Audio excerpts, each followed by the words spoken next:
ইয়াবার বাজার মূল্য আসলে ভ্যারি করে। এটা টেকনাফে একরকম, ঢাকায় একরকম, চিটাগাঙে একরকম। তো অ্যাভারেজ যদি 300 টাকা বা এরকম করে পিস ধরা হয় তাহলে আপনার অ্যাপ্রক্সিমেটলি 6 কোটি টাকার মতো হবে।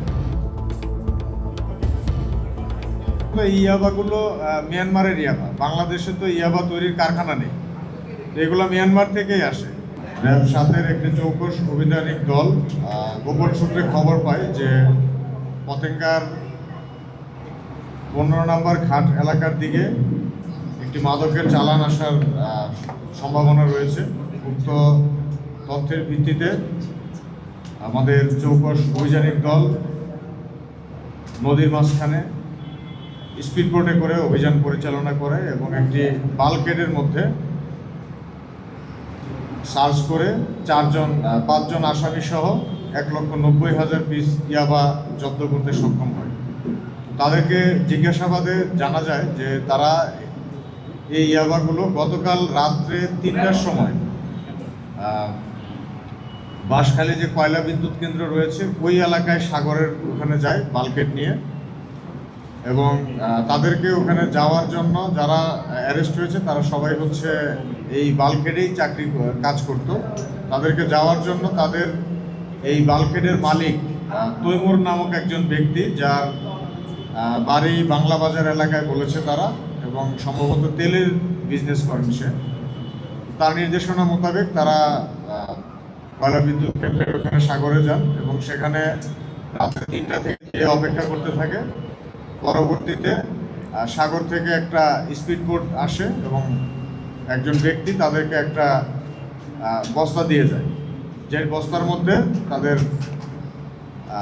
তারা দাবি করছে জানতাম না এরকম কিছু, বাট তারা জানতো যে এটার ভিতরে ইয়াবা আছে, এবং এটা নিয়ে এখানে এসে দিলে মালিক তাদেরকে পার হেড 15,000 করে টাকা দেবে। এই ধরনের একটা কন্ট্রাক্টের উপর ভিত্তি করে তারা এটা নিয়ে আসে এবং আমাদের অভিযানিক দল এটা নৌকা থেকে তীরে ফেরার কোনো সুযোগ না দিয়ে স্পিড বোট নিয়ে আমরা নৌকার মধ্যেই হিট করি এবং নদীর মাঝখান থেকেই তাদেরকে গ্রেপ্তার করা হয় এবং ইয়াবাগুলো জব্দ করা হয়।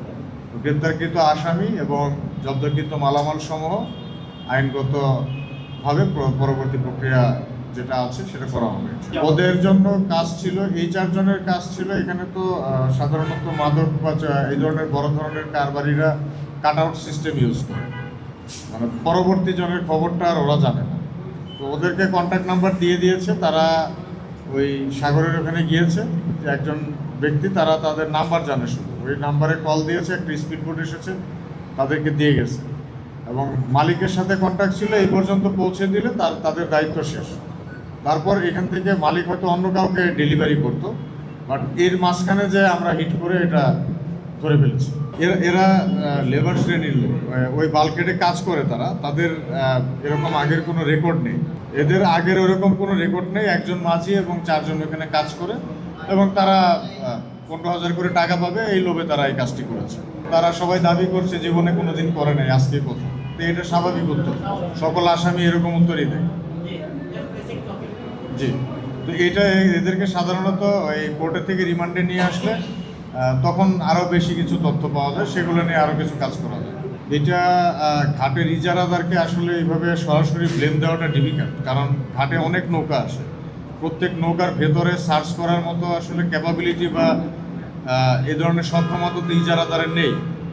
এখন এরা যেভাবে নিয়ে এসেছে, একটা ওই যে ড্রাম যেগুলো থেকে নীল জেরিকেন থাকে যেগুলো, এটার ভিতরে পরে নিয়ে এসেছে, জেরিকেনটা কেটে কাঠগুলা ভিতরে বসে আমার মাথা আটকে নিয়ে এসেছে। সুন্দর দেখে মনে হবে তেলের ড্রাম এক লাইনে রাখা আছে, এর মধ্যে একটা ড্রামের মধ্যে হচ্ছে ইয়াবা আছে।